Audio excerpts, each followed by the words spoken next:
Дали трудно изкараните пари се харчат за лесно загубено здраве?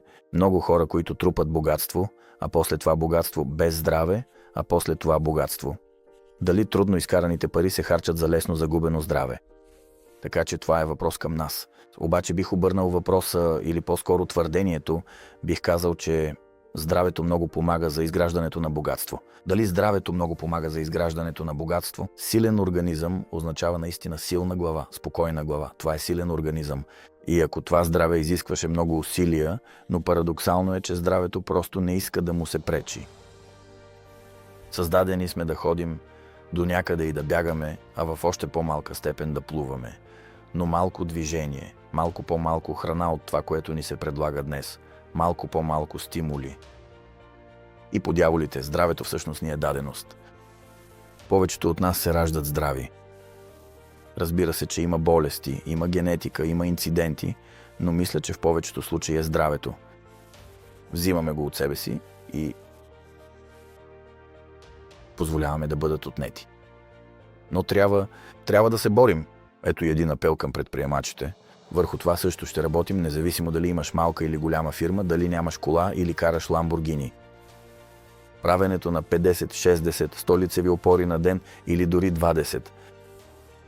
Клекове, или да отидеш веднъж седмично на басейн, или да си откажеш някой хамбургер, бърза храна, пица, прекаляване всъщност с захар, мазнини. Това са много прости неща, но тук има излишък. Глупостта кара да се отказваме. Ние даваме нещо, което имаме, връщаме една от най-големите ни ценности, а именно физическото и психическото здраве. Няма нужда да се прави това. Всъщност, пространството време не очаква от нас да се разболеем. Може би има конспиративни теории, че корпорациите искат да се разболеем. Първо трябва да напълнеш, нали? После трябва да отслабнеш и така нататък. В това има малко истина. Ако не боледувахме, много бизнеси щяха да отпаднат, но в един такъв микро, домашен, човешки план, ние сме господарите на собствената си съдба. Само че някога, мисля, за здравето трябваше да се бориш много сериозно. Днес в обратната посока се борим да не го имаме. По-проста храна, по-прост живот, по-малко информация, малко движение и това, което се вижда при много представители на южняците в Европа, испанци, италианци, тези хора живеят по 80 до 9-10 години. Без да имат фитнес и без никакви добавки, просто се хранят естествено и някъде там до църквата или до работа ходят пеша или с колело и просто живеят по-дълго.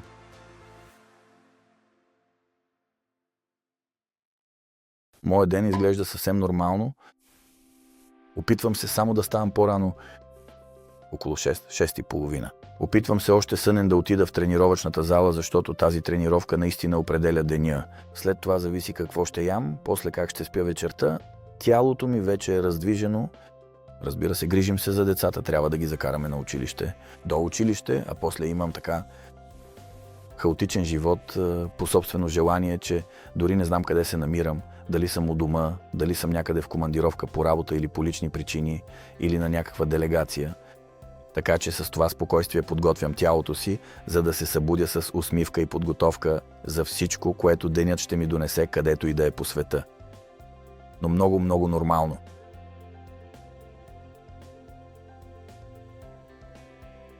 Израснах под стрес. Сякаш и в двете училища, а у нас особено, този стрес е част от студентската кариера. Имаш малко от това училище. Страхувай се, трябва да си стресиран, трябва да се страхуваш от учителя, трябва да се страхуваш от оценките.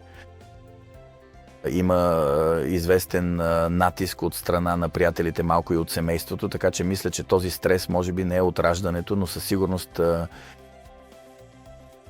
от първото училище. И после, за съжаление, идва този бизнес стрес. Това е натискът, който сами си налагаме за някакво развитие. После мисля, че идва разочарованието от обкръжението. Този не е изпълнил, онзи не е направил, другия не е платил, някой не е звъннал, друг не е свършил работата. И човек не може да събере всичко това. А има само една глава, а интересите са много. Можеш да правиш много неща, но имаш само една глава, един живот, няколко часа на ден, за да се справиш с всичко това. Така се ражда стресът.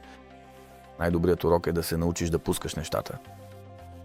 Просто трябва да се примириш с това, че независимо дали ще се стресираш или не, тази такси, тир или транспорт просто няма да пристигне. Така че наистина някъде след 35-та до 40-та година от живота малко спрях да се притеснявам, а колкото по-малко се притеснявах, толкова по-добре започнаха да се нареждат нещата. Оказа се, че този стрес, подобно на наднорменото тегло или различни заболявания, си го причиняваме сами с натиск, който всъщност не съществува. Уча се на това, работя върху себе си, за да има по-малко стрес, но не така, че да го преработвам, например, при масажист, а да го преработвам отвътре, от вътрешността си. Да не се стресираш физиологично, да не се разстресираш физически, но и да не си налагаш този натиск. И работи. Но всъщност прекарване на много време, мъдро или колкото е възможно повече някъде на открито, независимо дали е каране на ски, като миналия уикенд или някъде другаде, не съм край вода или на лодка или някъде с изглед дори само към вода или в гората, където обожавам да бъда, някъде да проветря главата си. Тоест, колкото се може по-малко стимули, защото ми се струва, че умът не се справя с пренасищането от стимули, това за което често се говори делегиране. Всъщност повечето отговорности не е нужно да правиш всичко, сама. Не е нужно да правиш всичко днес. Можеш да го направиш утре, но в други ден, следващата седмица, просто го направи.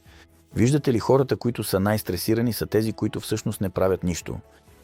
Някой се стресира цял живот, гризе си ногтите, 2 инфаркта, но какво всъщност сте направили? Ами не много, нали?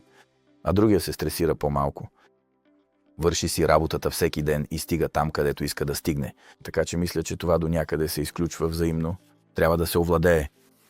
Трябва да се диагностицира, трябва да се преработи и да се знае, че стреса вероятно е нещо хубаво, нещо полезно. Такава адреналинова тръпка, страх от непознатото преди състезание, преди излизане на сцена, преди покупка на поредния имот. Но това е положителен стрес. Докато самобичуването, че не си направил всичко идеално, и обвиняването на себе си, и натоварването с още повече задължения, и всъщност стоиш на едно място, защото те е страх. Разграничаването на това. Мисля, че разграничаването на собствените ти емоции, назоваването им, контролирането им и използването на тази енергия в твоя полза. Или просто да пуснеш нещата.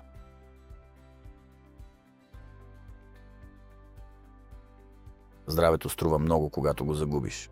Аз бих попитал, колко струва да си върнеш здравето? И мисля, че да си върнеш здравето често няма цена, докато поддържането на тялото и ума в добро състояние не струва почти нищо. Мисля, че 3 литра вода, храна за няколко или няколко десетки долара и половин час движение на ден в най-примитивна форма. И наистина мисля, че тази техника ще ви позволи да упорствате или да останете здрави много по-дълго, отколкото всички останали техники, диети, претрениране, трикове и психиатри, взети заедно. Сякаш опростявах живота. Бих ли опростил живота? Разбира се, когато го усложнявам, било то физиологично или психически, правя го на собствена отговорност, по собствено желание, но парадоксално е, но мисля, че здравето, докато не го загубиш, струва много малко.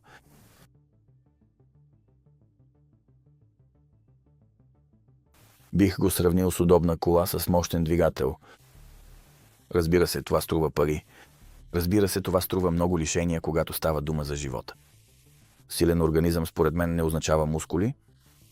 Някой, който тежи 140 кг, защото си е купил добавки, нали, после има проблеми с ставите и с сърцето, така че това са културистите.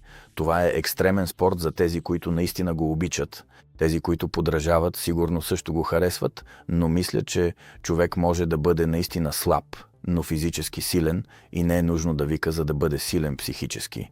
Така че това, което виждаме, а това, което е наистина, мисля, че са 2 различни пътя, но лишенията са цената, която вероятно трябва да се плати. Това е тренировка, която няма да ни подмине, това е диета, с която трябва да се справим, това са продукти, които няма да изпием, няма да изядем, а изкушенията са много. И тази ленивост, която за съжаление трябва да превърнем в някаква работа върху себе си. Това е най-трудната работа в живота, да работиш не върху компанията си, върху инвестициите си, върху това, което се случва с дадена криптовалута, само погрижи ли се за тялото си тази сутрин и той наистина иска много малко, той казва едно нещо. Не безпокойте. И вижте как се тревожим за колите, как се тревожим за мебелите, как се тревожим за хотела, където ще прекараме почивката си, как често не се тревожим за състоянието на телата си. И тук не говоря като аскет, като мъдрец, защото със сигурност не съм такъв. Обичам бира, обичам добра италианска храна, и испанска, и турска, и обичам да живея, но мисля, че се старая да не прекрачвам определени граници. И въпреки тези 43 години, които имам днес, чувствам се по-добре, отколкото на възраст. 28-29 години, когато напълно бях забравил, че тялото е само едно. Тук няма резервни части. Тук няма втора кола, която да си купиш след изтичане на гаранцията, нали? Или след някаква катастрофа. Тук след катастрофа трябва да продължиш да караш още следващите 50 години. Виж как днес се грижим за обувките, за якето, за компютъра, за твърдия диск, а не се грижим за повечето от нашите органи. Това е цивилизационен провал. Затова ще говорим именно в канала, че ако нямаш 1 или 2 часа на ден за себе си, ако имаш 30 кг наднормено тегло, ако не можеш просто да извървиш 5 км пеша, изобщо да не говорим за финансите, да не говорим за никакво развитие, завладяване на света, маркетингови стратегии, защото това са празни приказки, това са глупости. Да не говорим за кола, ако не можеш да се качиш в нея. Да не говорим за мебели, ако спиш неудобно, защото не можеш да дишаш. За съжаление, това е сблъсък с истината, с която се сблъсквам многократно пред огледалото или с моите събеседници. Лесно е да се заблудиш в днешния маркетингов свят, защото можеш да се облечеш хубаво, да си направиш снимка под подходящ ъгъл и така нататък, но мисля, че не в това е смисълът.